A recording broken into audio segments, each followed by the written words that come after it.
You have a translation, English? Yes, yeah. It's English? It should be English, yes. If you can put it in, then you'll know. Okay? And you can move the channels. If you need me to help you, then I'll help you. Yeah. Okay. I didn't know You're your good. assistance. Yeah. Thank you.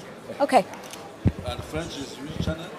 I'm not sure, but I think if you play around with it, friend 1 or 2, so over here. So over here, 1 or 2. Okay, you'll work it out. Okay, shall we go? Yeah.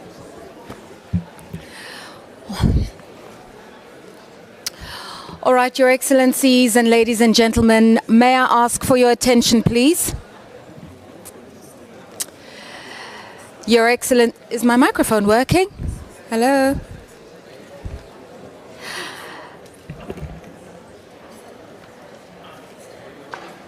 Your Excellencies and ladies and gentlemen, I hope my microphone is working. Is it working? Very good. Okay.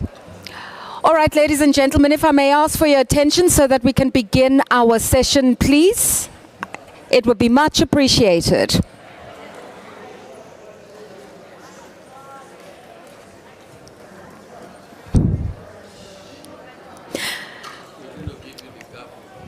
They should. Okay, there we go. Thank you very much. All right, so let me begin by saying the warmest welcome to all of you, Excellencies, as we begin our session titled Strengthening Food Security Through Trade and Digital Systems. Allow me please to recognize our host, the Director General of the World Trade Organization, Dr. Ngozi Okonjo-Iweala, who's joining us here this morning. Thank you very much, ma'am.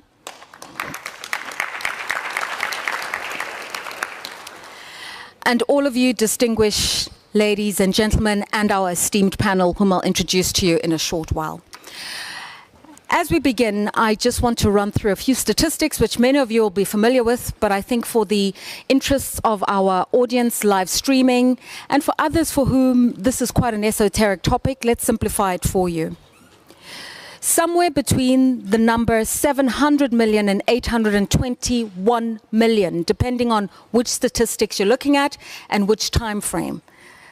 But in the last 5 years, 700 million to 821 million people are undernourished and go to bed hungry every single day. 42.3 million, according to the World Food Programme, are facing what they call a hunger emergency. So that's a situation more dire than being undernourished. You are on the brink of starvation. Compounding variables have been conflict, the climate crises, landslides, droughts, flooding, which has affected economies such as Zimbabwe, Zambia, and a lot of the economies of the Sahel. And then in this post-COVID world, if we can really call it a post-COVID world, there have been the compounding variables of disease, sickness, which has made it even more pressing to address issues of undernourishment. And the trade-offs that many governments are facing is whether to make interventions at a fiscal budgetary level, at a health level, supporting agriculture, or doing all of it in unison. The United Nations believe that nutrition and affordable food is a key pillar of realizing the UN Sustainable Development Goals, and it is one of those very elusive goals with less than 6 years to go in terms of the deadlines at this multilateral level. Many questions that experts have asked is, what are the interventions? Are they at a policy level? Are they at an agricultural insurance level? Is it teaching people different farming techniques? Is it bioresearch? Is it finance? Others say it's a combination of all of these interventions. And so today we're going to talk about the coordination that's needed at a multilateral level amongst the institutions whose mandate it is to address questions of food security, mitigate hunger, and bring about gender equality. And we're going to see the extent to which trade policy can also be an enhancing variable of establishing food security and strengthening food systems. And we'll ask whether innovations such as digital transformation can also help to elevate how we do research, how we do spatial mapping, and the interventions that we can introduce both at rural and at urban level. And so with these few remarks, let us begin our conversation. As I introduce to you our discussants, we have the esteemed 9th Director General of the UN Food and Agricultural Organization, Dr. Chu Dong-yu, who joins us today. Dr. Chu is well versed on the subject and has worked in various capacities in the area of agriculture, food research and policy making, having once been the Vice Minister of Agriculture for the People's Republic of China and also for rural affairs. We have to just add a caveat that Dr. Chu's schedule requires that he leave us middle of the session, and so we're going to yield the floor to you, Dr. Chu, to make your interventions and then allow you to take your leave. We also have Minister Luke Mbarga Atangana, the Minister of Trade for Cameroon, who is also the Minister in charge of bringing about the MC14 this year, and so we wish you well and we look forward to your stewardship. We have Minister Mathieu Guibolo Fanga, who is the Minister of Trade for the Republic of Chad and also the coordinator of the African group here at the WTO. We thank you, Your Excellency, for your time. Joining us is a voice from academia, Professor Sachin Sharma, who is with the Center for WTO Studies for the Indian Institute for Foreign Trade, and you've made the trip all the way from India. We thank you so much for your time. And a view from the ground, proverbially and quite literally, Ms. Susan Ndungu, who is with the Farm Input Promotions Center in Kenya. Thank you so much, ma'am, for your time.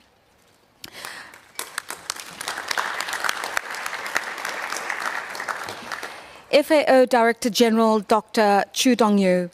The FAO is leading various global initiatives to achieve food security for all of us. What advice would you give the international community, fellow multilateral organizations, in terms of their interventions to achieve the sustainability we need and a food secure world?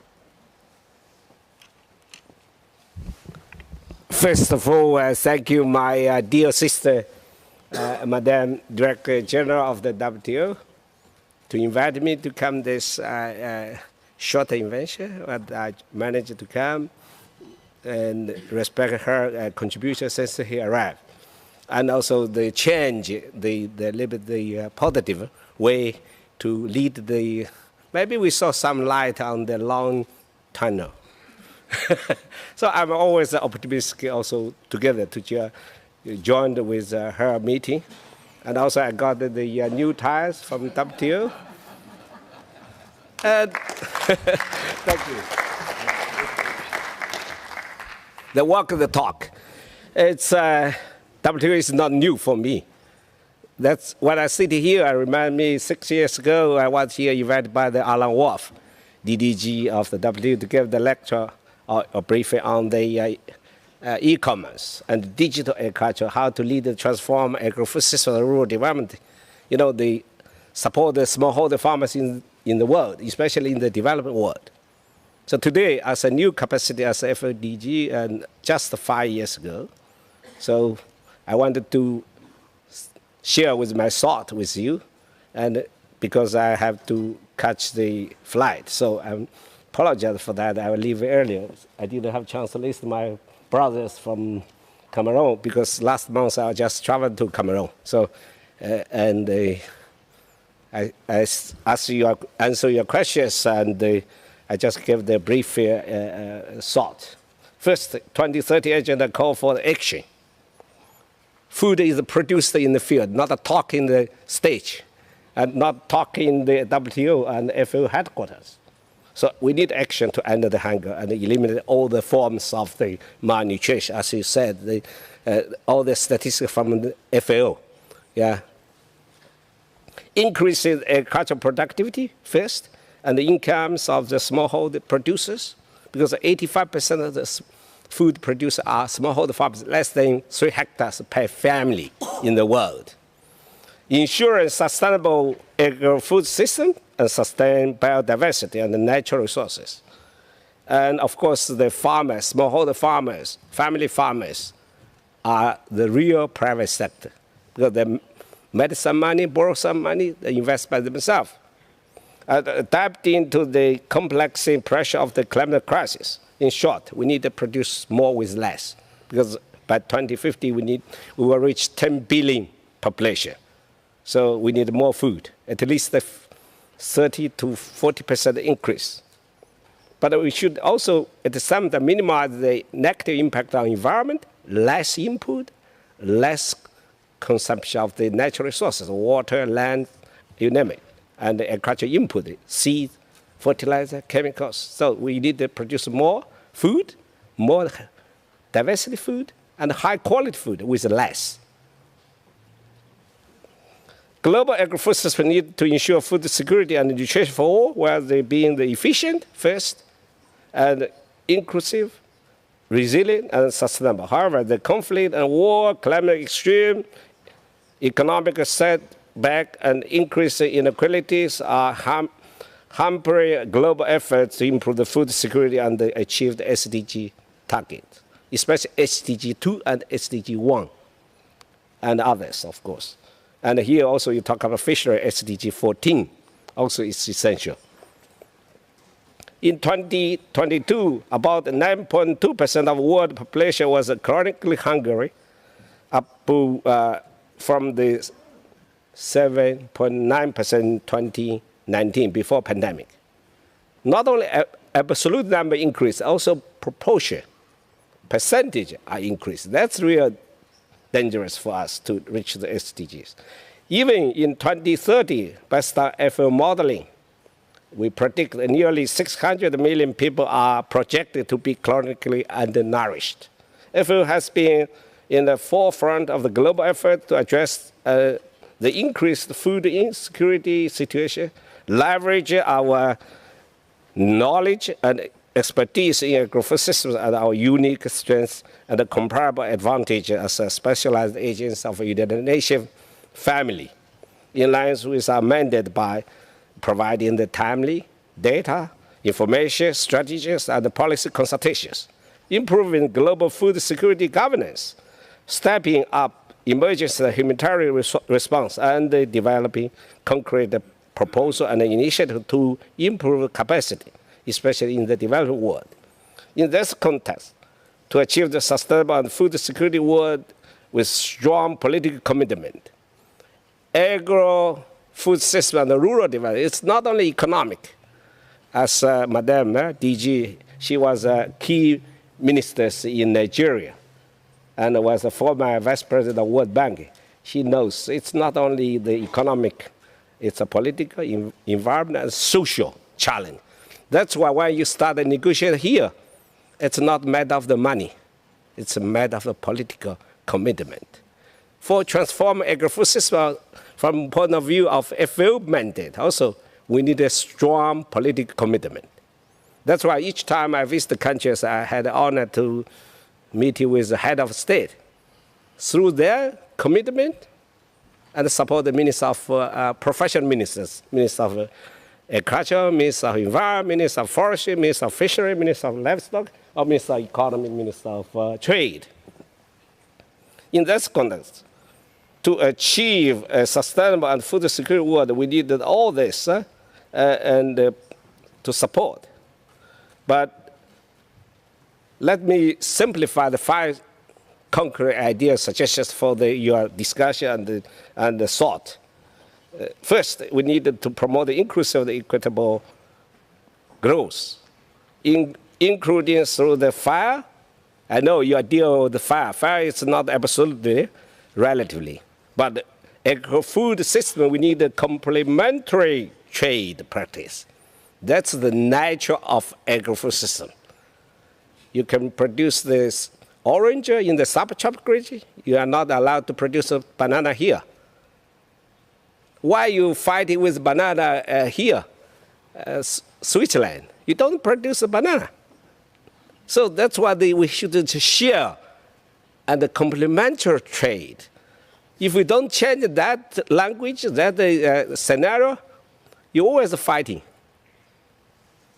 Yeah, I'm a small Chinese from smallholder farmers. I try to avoid any fighting. I know. I have a strong soft power like my madam sister. Yeah, we are not ready to fighting. Yeah? We are ready to solve the problem with our intelligence and wisdom. And to achieve this, we must invest in the rural infrastructure, including road, energy, broadband. That's why it's very important for digital farming and the e-commerce in the rural area. Storage facilities, cold chain systems, last mile infrastructure to improve the access to the market, reduce the cost of transportation and the logistics. Because farmers, smallholder farmers, they couldn't do it by their own. The government and other big partners should help them. At the same time, to enhance the market access, particularly for smallholder farmers and producers, we need to facilitate their access to input, the financial services, while they avoid the trade distorting measures, such as export restriction, and that can destabilize the market to the detriment of the farmers in the developing countries. Second, we need to focus on strengthening resilience and the sustainability of our agri-food system. We must invest in the research and development to develop the new technology and the practices and training farmers to help them to get the necessary technology. So they support the farmers in a different way in the different countries. We have to look at the purpose and the outcome of the subsidy and the investment. Should be have the efficiency and the resilience, and also improve the livelihood of smallholder farmers. This is the bottom line for any kind of policy, including a trade policy. We need to implement a strategy on science innovation to reduce the greenhouse gas emissions from the agriculture, such as sustainable land management and the reforestation, and adaptive measure to protect agriculture from the negative impact of the climate crisis, including crop diversification and the resilient infrastructure. This is the only way to produce more with less. Integrated water management, sustainable water use practice are critical, especially in the drought areas. Sahara, West Africa or North Africa, Near East, West part of China, even the United States, west part of the United States, Arizona, you name it. Yeah? Third, we need to take action to reduce the food loss in the West and promote the healthy and the nutritious diets. We need to minimize the post-harvest loss and the food waste at the consumer level. And we need to also develop the strategies that will encourage food production and the consumption of the diverse range of nutritious food to combat malnutrition and improve the public health. That's why we strongly encourage both of the ambassadors here. You are middle above class. We need to advocate the health lifestyle, reduce the waste. If you come to the cafeteria, now almost zero waste. We use the new measurement in the cafeteria. After 1 year, my chief economist, we introduced about 1.5 years now, from the, let's say, 50 kilo a day, now almost zero. Walk the talk. Not only talk, ask other people to reduce the food waste from your home, from your cafeteria. The food waste is the most practical, cost-effective to the environment, green development. And last, fourth recommendation is our focus on should be smallholders of very vulnerable populations. The program provide access to resource, training, and financial services to smallholder farmers are crucial for transform agriculture. Lastly, and the fifth, we need to realize that to achieve the food security and sustainable world, we must strengthen global collaboration and governance. We are only one have a smallholder planet here. No, sooner or later, you will benefit negatively, deteriorate of the environment. So that's a real shared future. We have to look after our own planet before too late. Thank you.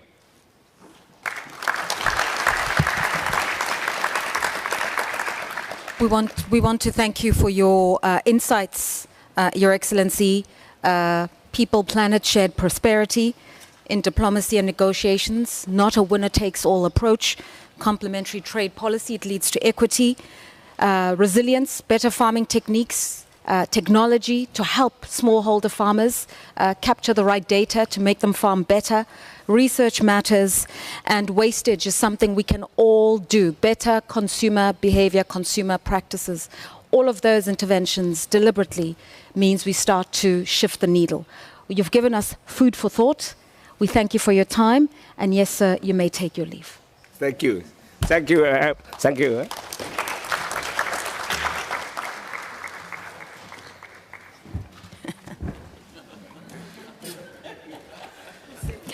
That's called efficiency, jumping off the stage. Thank you, sir. All right, there are a lot of things for us to consider as presented to us by the Director General of the Food and Agricultural Organization, Dr. Chu Dong-yu. We can continue and elaborate on some of the things he said about trade policy. So may I yield the floor to you, Minister Luke Atangana, the Minister of Cameroon and also Chairperson of the MC14, the Ministerial Conference, the 14th edition. How can the WTO play a role in bolstering food security? This is where trade policy is crafted along with member states. What can you do? Je vous remercie, Madame la coordinatrice.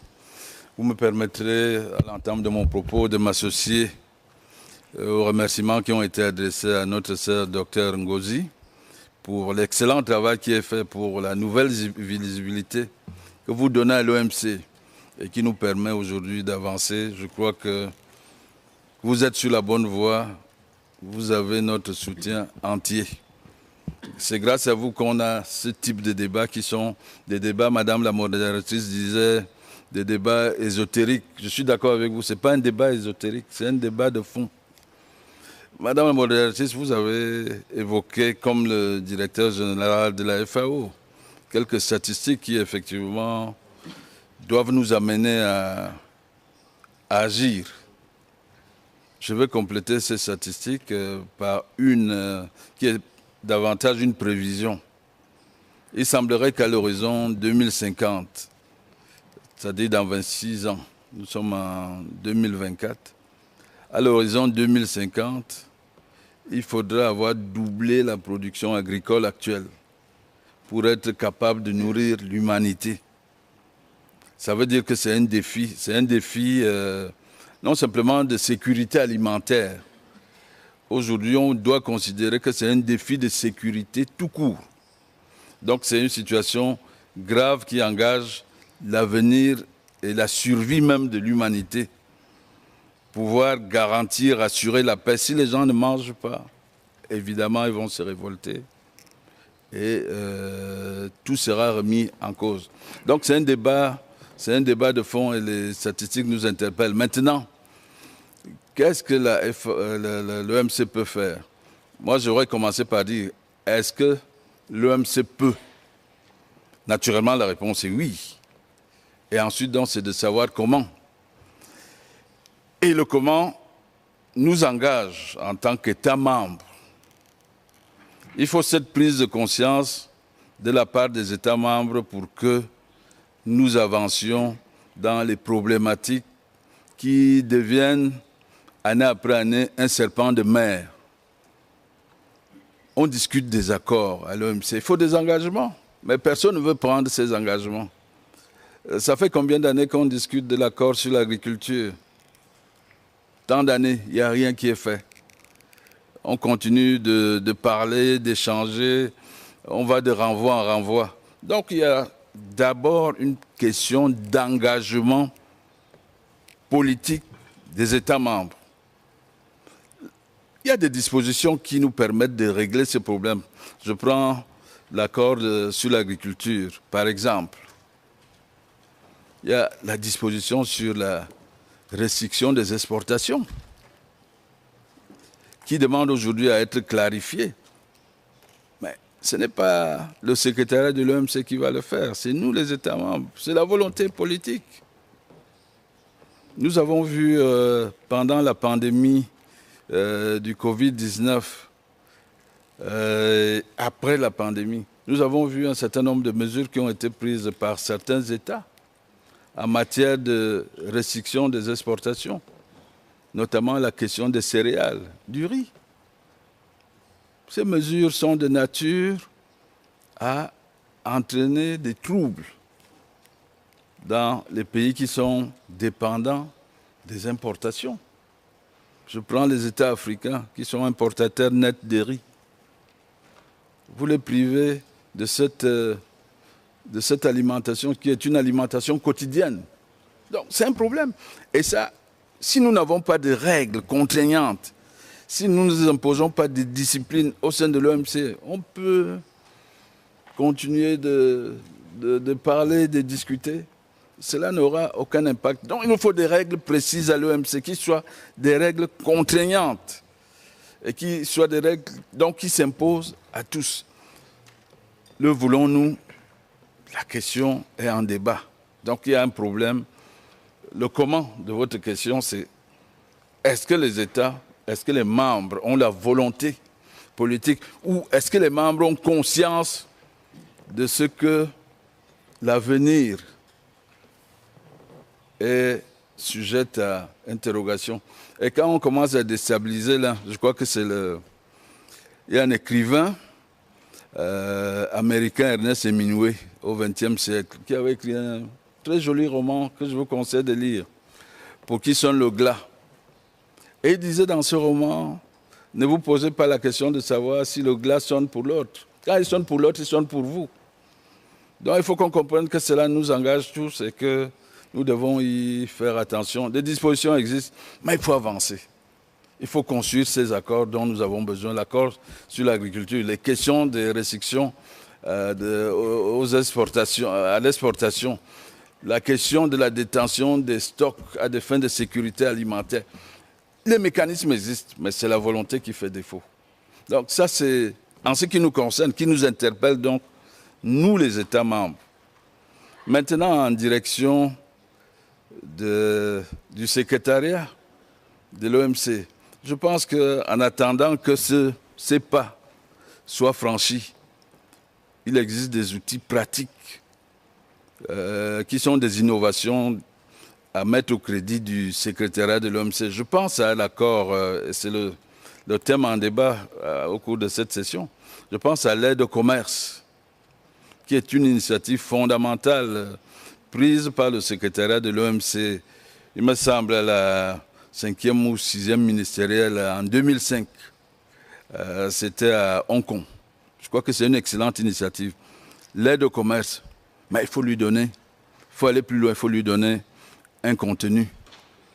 Nous, pays africains, pays en développement de manière globale, nous disons oui, d'accord au multilatéralisme. Mais le multilatéralisme suppose aussi que chacun est capable de participer à ces échanges. Donc il y a la question fondamentale, et c'est aussi une question qui divise évidemment les économistes, mais la politique de l'offre, c'est une question fondamentale. L'offre, il faut développer l'offre. L'aide au commerce doit être au service du développement, de l'accroissement de l'offre. Ce n'est pas simplement, nous sommes d'accord, que les fonds qui ne sont pas encore suffisants de l'aide pour le commerce, qu'ils soient alloués à la création des infrastructures marchandes, portuaires, etc. Est-ce qu'on ne pourrait pas plutôt inverser les priorités, donner la priorité au développement de la production, prioritairement? S'il n'y a pas de production, vos infrastructures vont servir à quoi? Donc il y a un outil, je crois, qu'on peut utiliser de manière efficace, qui est donc le mécanisme, et qui ne relève pas celui-là des États, de la volonté politique des États, mais de la bonne volonté plutôt des contributeurs. Et l'OMC, le secrétaire de l'OMC peut mobiliser. Je pense que nous devons lui donner et les moyens et le mandat de mobiliser davantage les fonds et d'affecter prioritairement ces fonds donc, au développement de l'offre, notamment dans les pays en développement. Cela passe par la recherche, avec notamment les questions de changement climatique. Cela passe aussi par la mise à disposition au bénéfice des États, les États pauvres, des semences adaptées au changement climatique. Cela passe aussi par la disponibilité des intrants. Et la crise entre l'Ukraine et la Russie a montré que sans intrants à des coûts accessibles, nous n'allons pas développer l'agriculture, nous n'allons pas développer l'offre. Donc je pense qu'il y a un outil, effectivement, quand vous demandez comment l'OMC peut, je pense qu'en mieux, en utilisant mieux l'outil qu'est l'aide au commerce, je pense qu'on peut y arriver. Enfin, et je rejoins les propos du directeur général de la FAO, il est évident que l'OMC tout seul ne peut rien. Je crois qu'aujourd'hui, il faut mutualiser les efforts, il faut mutualiser les moyens, il faut trouver des canaux qui permettent des interactions entre les différentes structures qui interviennent dans ce domaine. La FAO a beaucoup de choses à dire, la FAO a des moyens. Il y a aussi le programme alimentaire mondial. Je pense que nous ne devons pas nous limiter à un débat entre nous. L'entre-soi ne suffira pas pour résoudre ce problème. Il faut y associer, et même, j'allais dire, le Fonds monétaire international, la Banque mondiale, toutes les grandes institutions. Je crois que c'est en mutualisant ces efforts, ces moyens que nous allons atteindre cet objectif. Faute de quoi, je vous assure, c'est l'humanité entière qui est en péril. Je vous remercie. Thank you very much.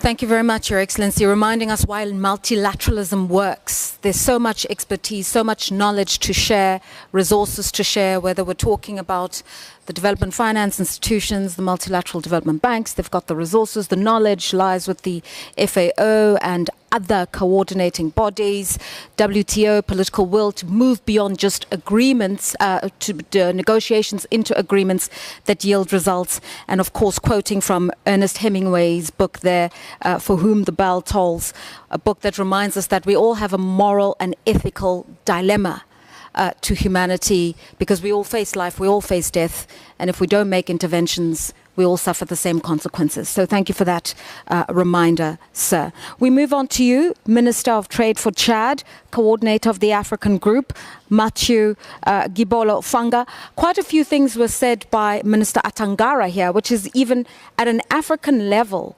We focus so much on different things like resources. We end up not cultivating the land that can be cultivated, importing the food, and then creating another dilemma. What needs to change in some of these markets?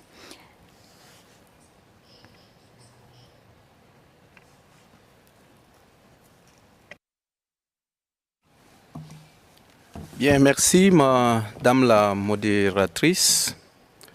Je vais joindre ma voix à celle des autres pour ne pas déroger aux règles établies et à l'ordre de préséance pour emboîter le pas au ministre, mon collègue, celui du Cameroun, pour remercier Madame la directrice générale de l'OMC pour ce cadre de travail dont la présence massive des participants témoigne à plus d'un titre.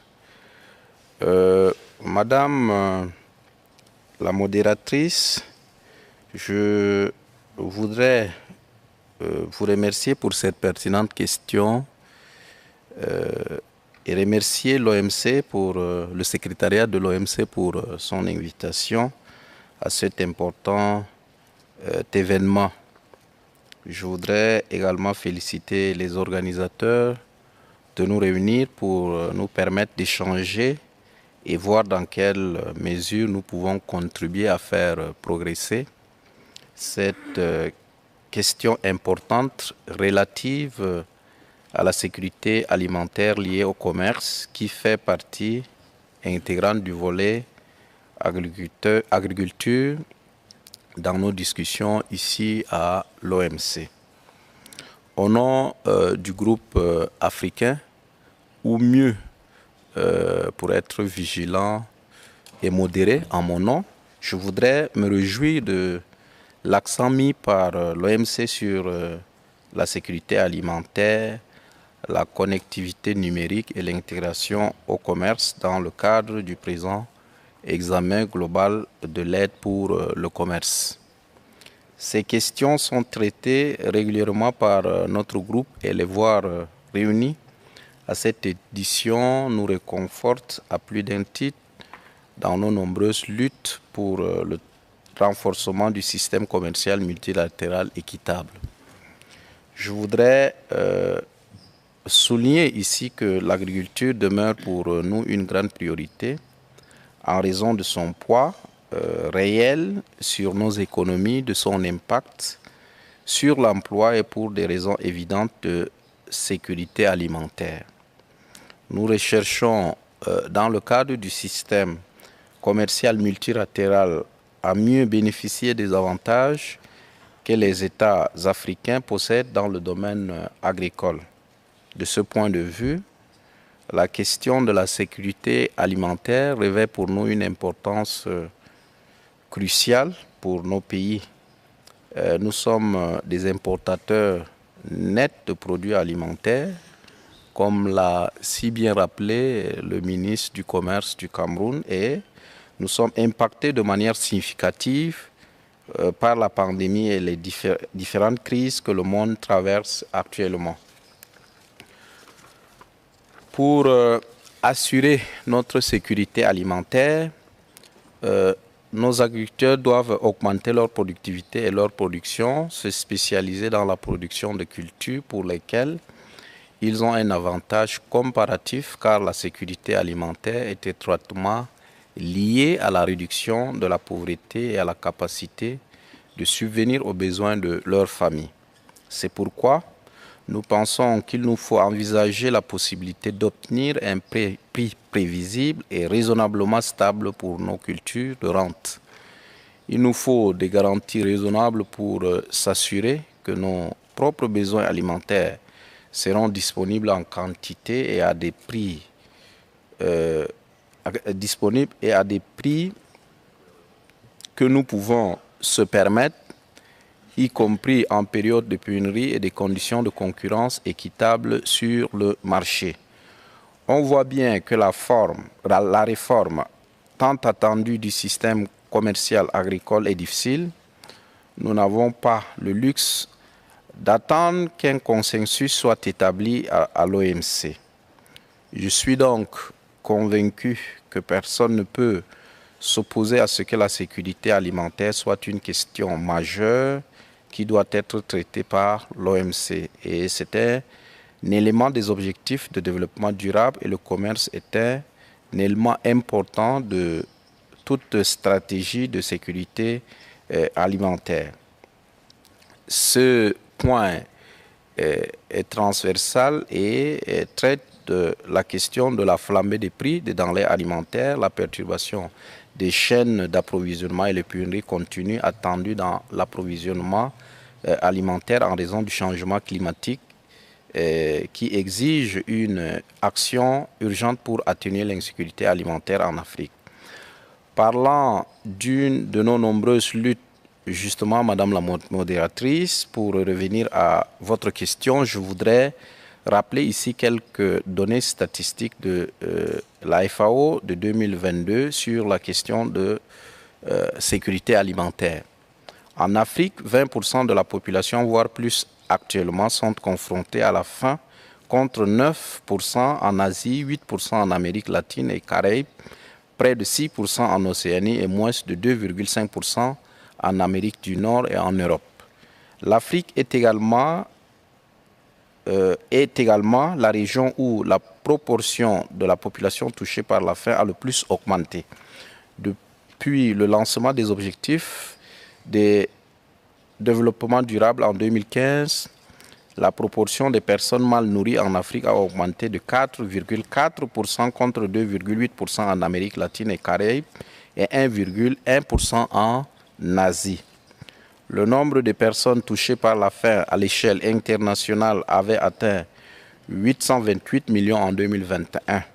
En Afrique, ce nombre a atteint 282 millions de personnes, soit une augmentation de 49 millions de personnes par rapport à 2019. La situation a été amplifiée par la conjugaison de nouvelles crises, dont celle provoquée sur la scène géopolitique mondiale, la toile de fond restant le changement climatique. Au titre de la position du groupe africain, et je voudrais toujours le préciser en mon nom, nous soulignons la nécessité d'obtenir d'ici la prochaine conférence ministérielle de l'OMC une décision qui réponde aux défis immédiats et urgents de l'insécurité alimentaire et de la perte des moyens de subsistance. Ce résultat devrait fournir la marge de manœuvre nécessaire aux PMA et aux PDINPA pour accroître leur production et leur productivité agricole, ce qui contribuerait à améliorer l'accès au financement pour les importations de produits alimentaires et garantir l'accessibilité des marchés internationaux de produits alimentaires pour nos pays. Nous réaffirmons que la résilience à long terme face aux futures crises alimentaires et la sécurité alimentaire durable repose sur la mobilisation de la capacité de production des économies africaines et doivent remédier aux asymétries et aux déséquilibres de longue date de l'accord sur l'agriculture et établir des conditions équitables pour le commerce international des produits agricoles. Nous rappelons les membres de l'OMC à s'engager pour paraphraser le ministre camerounais du Commerce, à accroître leur soutien à la fourniture d'une assistance technique et financière aux pays en développement membres, y compris par le biais d'institutions financières internationales et régionales en vue d'améliorer leur capacité de production agricole, de leur production agricole, leurs infrastructures et leur accès aux intrants agricoles. Deuxième volet de la question, maintenant en ce qui concerne le soutien dont les pays africains ont besoin pour parvenir à un système résilient, le groupe partage les besoins exprimés par les PMA et les pays en développement importateurs nets de produits alimentaires dans le résumé des réponses au questionnaire sur l'utilisation des flexibilités de l'OMC par les PMA et les PDINPA à travers bien d'autres mécanismes. On peut citer entre autres l'accroissement de la production et de la productivité agricole, l'accès à des marchés agricoles et à des marchés des intrants ouverts et prévisibles, la disponibilité de financements destinés à faciliter l'investissement dans l'agriculture et l'accès aux intrants, la mise à disposition d'une assistance technique et d'un renforcement des capacités afin d'assimiler les nouvelles technologies agricoles, y compris pour faire face aux défis climatiques, la diversification du portefeuille de récoltes, l'amélioration des systèmes de gestion d'eau, des chaînes d'approvisionnement nationales et des infrastructures associées solides, la promotion des investissements du secteur privé dans l'agriculture et la facilitation de l'accès des petits exploitants agricoles au crédit, etc.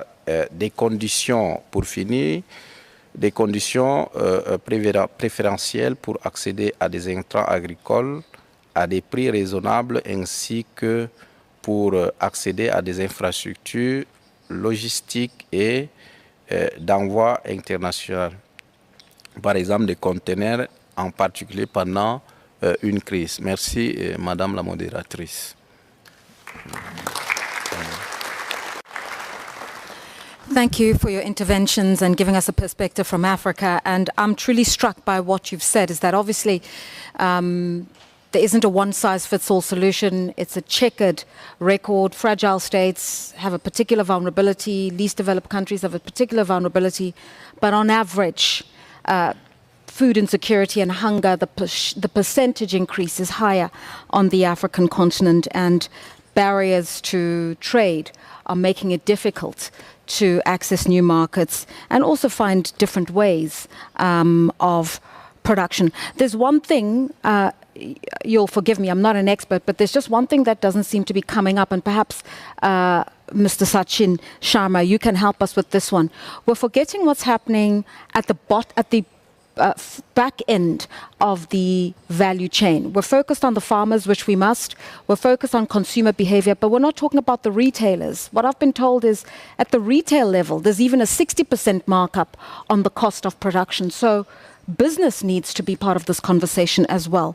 As I introduce you, Professor Sachin Sharma from the Center of WTO Studies in India, how can developing countries as a whole mobilize domestic food production, and what support can be offered at a multilateral level to supplement what governments are doing domestically?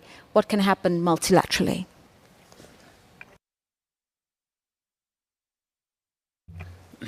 Thank you very much. Dear Loreto and dignitaries, I will start with a quote from Mother Teresa. She said that, "Make us worthy to serve those who live and die in poverty and hunger." And today, standing in a world ravaged by hunger, I can't find a better message that fits the agenda of this session.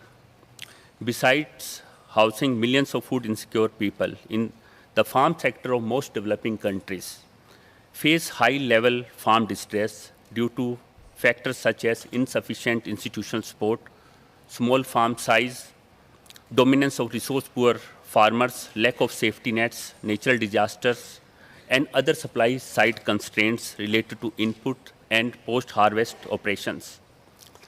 Further, price fluctuations leads to distressed sales and worsen livelihood security for farmers who already their back against the wall.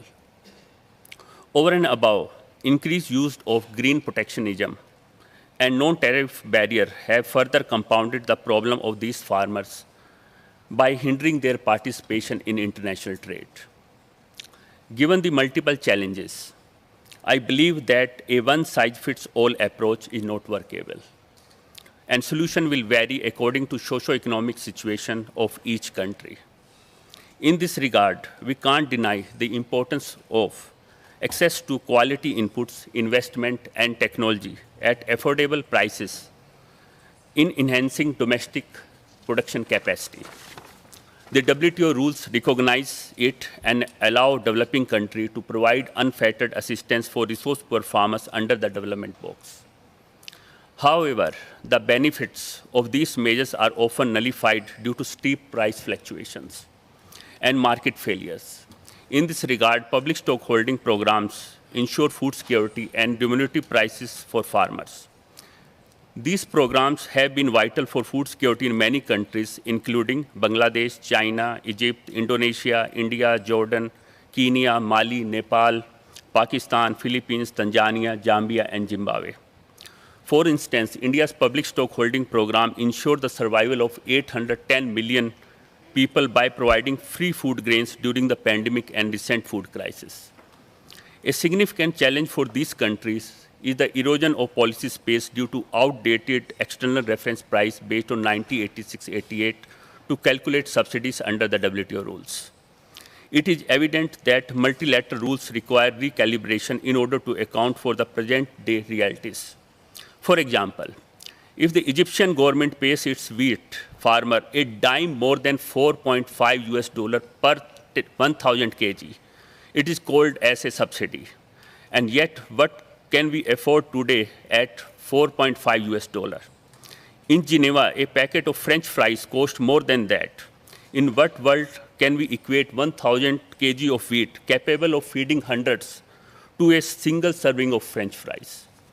The current rules assume a utopian world where inflation has not occurred in the last 40 years. However, the reality is very different. As per the World Bank latest report, many countries, including Ethiopia, Malawi, South Sudan, Egypt, Ghana, Nigeria, Turkey, Venezuela, and Zimbabwe faced high food inflation during 2023-24, and with some facing more than 100% inflation.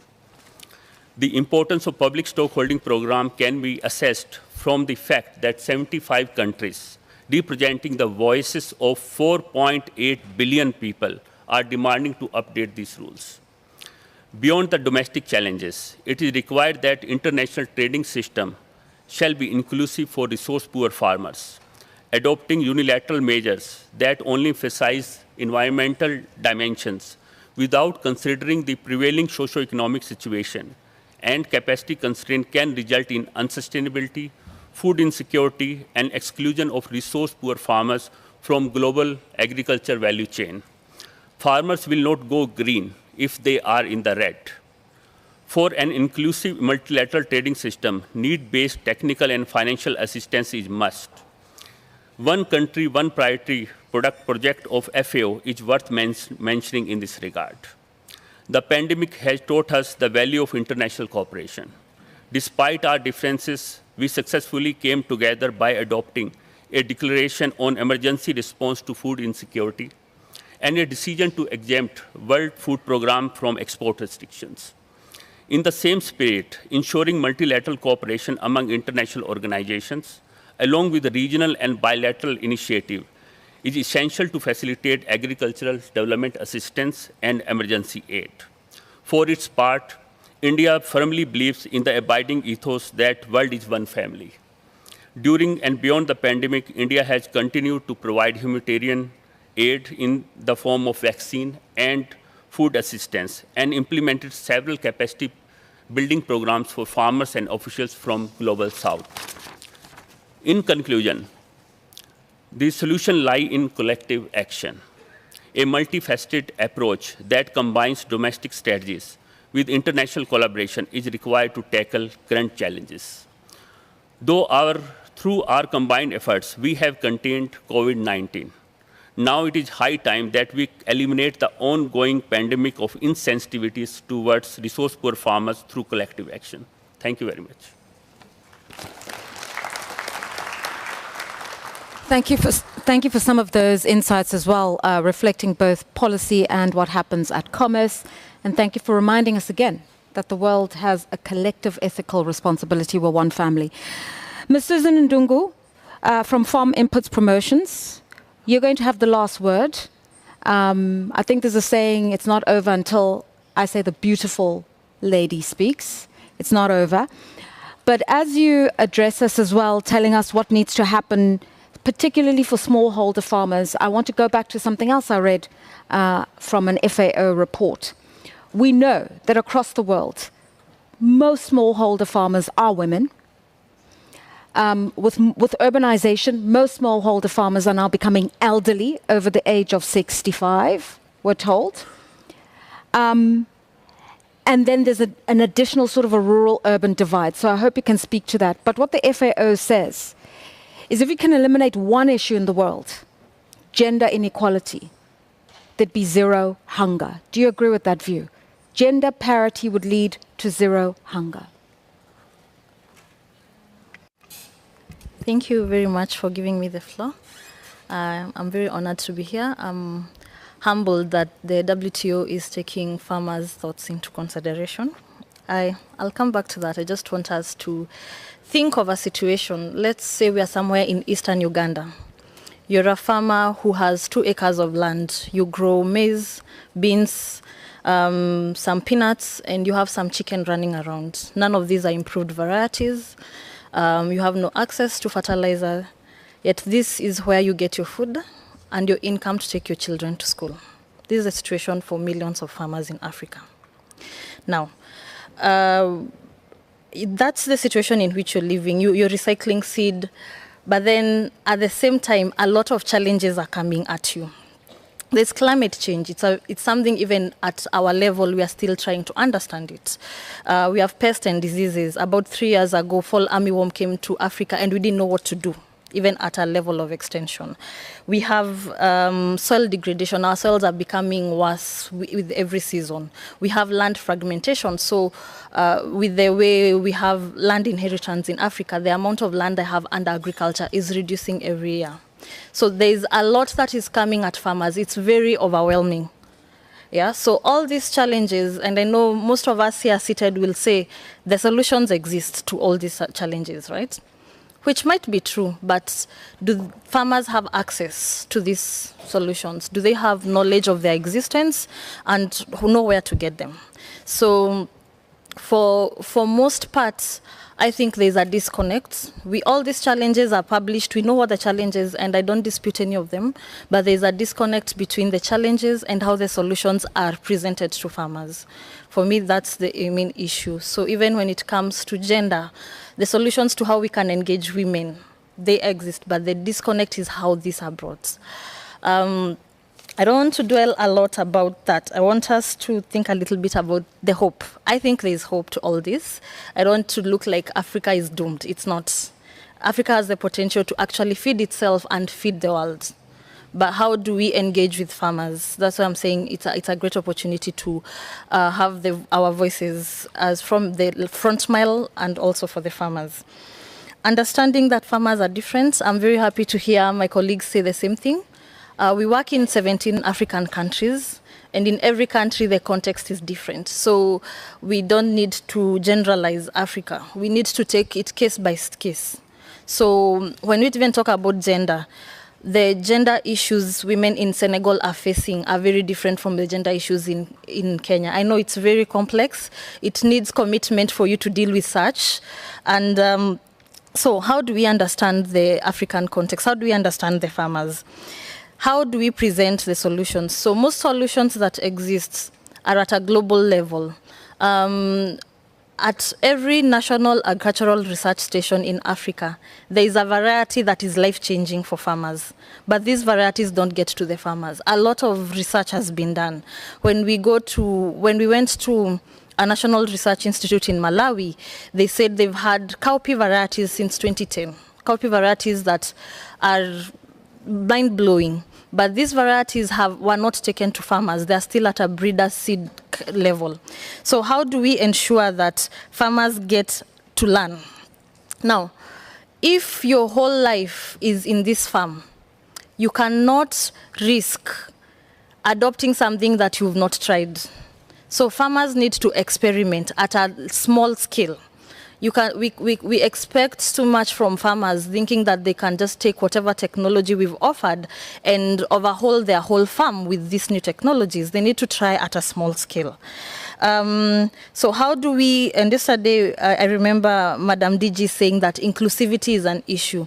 The most vulnerable in society are the ones who are prone to hunger, and that's the women, that's the poor in society. So how do we ensure that we engage with them? Another issue is about the interventions that are brought to farmers. Are they sustainable? Or are we creating projects and interventions that cause distortion in markets, so that most projects are between 4 years, and by the time we exit, there are no private actors to take up the work that has been left behind. So are we causing market distortions? Are actors within the private spectrum working with farmers? So is there public-private partnership? Farmers yearn to be more than just subsistent farmers. Farmers yearn to earn, to change their livelihoods.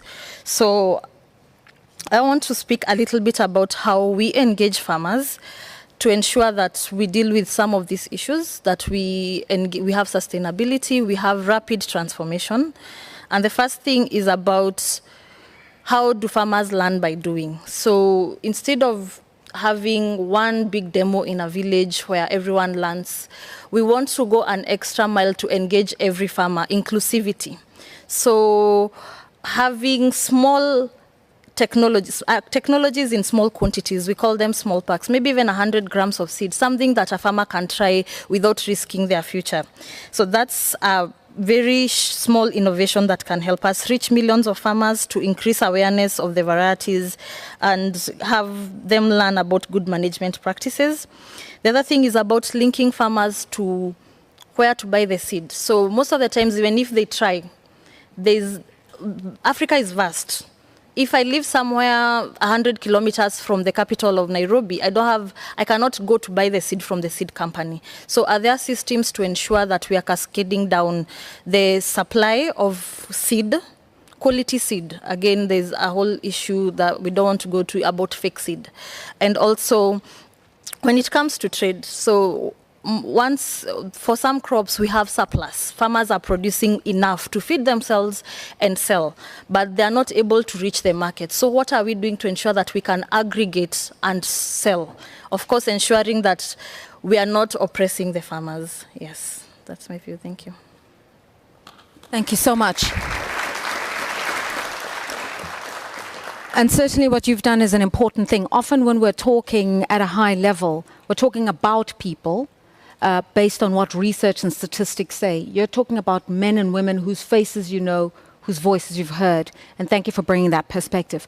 So, ladies and gentlemen, in the interest of time, I'd like to wrap the session up just with closing comments. But if there's a pressing intervention on the floor, could you just show me by hand, and we'll allow you a moment to speak? Otherwise, if you will give me the latitude, may I say, we're done? And just ask, in less than 30 seconds, Your Excellencies, what is the key takeout from today's conversation? Bien, merci encore, Madame la modératrice. Je crois que tout a été dit.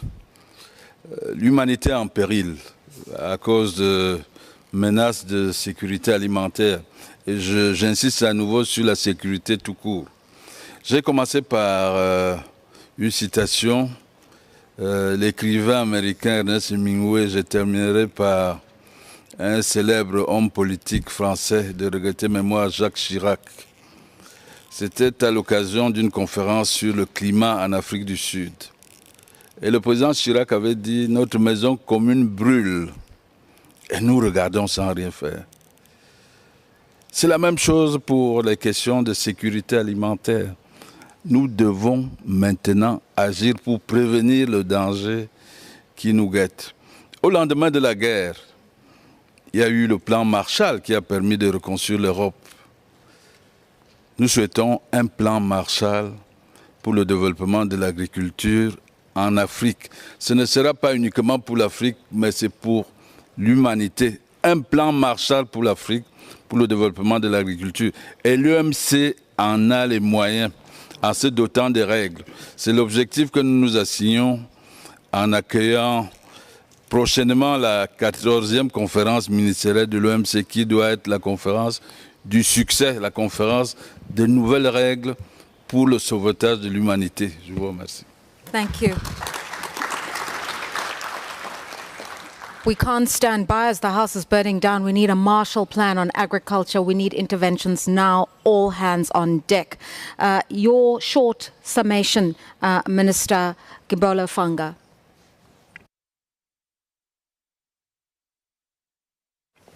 Merci, Madame la modératrice. Alors, en conclusion, ou comme dernier propos, je vais simplement dire qu'il faut qu'on fasse avancer les travaux de l'OMC sur la question, notamment la question de l'insécurité alimentaire pour sécuriser davantage les populations. Pour dire un mot de manière classique, laissez-moi vous dire que, à la différence du droit pénal général, par exemple, où l'on est en principe responsable que de son propre fait, il y a par exemple le Code civil en matière de procédure qui admet que certaines personnes puissent se retrouver dans l'obligation de réparer un dommage causé par d'autres. C'est pour rejoindre un peu les propos du ministre du Commerce du Cameroun pour dire que si rien n'est fait jusqu'ici, alors nous courons aussi le risque, avec le goût d'avoir un risque pour une insécurité alimentaire. Et donc, c'est pour nous le moment d'attaquer cette question et de parvenir à une sécurité alimentaire de sorte à sécuriser les populations. Parce que si rien n'est fait, c'est un gros risque. Merci beaucoup. Thank you so much. The time is now. In 30 seconds, Sachin Sharma. Key thoughts. Thank you. I have 3 points to mention here. First, special and differential treatment to developing countries, including LDCs, shall remain integral to the multilateral trading system. Second, it is essential to understand and uphold sustainability in all its dimensions, social, economic, and environmental. In the zeal for sustainability, we should not ignore the pervasive farm distress and other challenges faced by resource-poor farmers. Ignoring these economic and social dimensions leads to exclusion and promote unfairness and unsustainability. And the last, recalibrating unfair and outdated trade rules to account for inflation is essential to address the policy space constraints of developing countries. Furthermore, addressing the long-pending collective demand of more than 75 countries for a permanent solution to public stock holding for food security purpose is essential. Thank you. Thank you. And Susan Ndungu, the shortest reminder of what we need to take away today. So a lot has been done. There's something that has happened. I know sometimes it looks like the story of Africa needing is what is out there. We are making milestones, but that doesn't mean the work is done. It's urgent. I heard someone say something that scared me, that 20% space starvation and it's growing, so it's urgent. The work requires commitments, and I'm happy to see people coming on the table and looking forward to working with them. Yeah. I want to thank you all. I want to thank you all for sharing your great insights with us today. I've learned quite a few things, but I think for me, I realized that if we're not talking food security, then we're going to be talking social security, political security issues in future. And so the time is now to do something about preventing what could be a much more complex social crisis in the future, whether it's industrial policy, aligning with agricultural policy, complemented by trade policy. Definitely less action, less talk, more action, and agreements that are confirmed in various multilateral fora. Supporting farmers, making sure they have a voice in policy making. And then when we talk coordination, yes, we've spoken about it from a multilateral point of view, but something that's also been alluded to, when we talk food inflation, that's the work of reserve banks. So we need many more actors here, from the sovereigns to the central banks, to the various international organizations, and then somebody to coordinate that as if a philharmonic orchestra is playing. My question is, who is the conductor? Could it be the WTO? Either way, let's find a solution. Thank you very much for listening to us in this high-level session.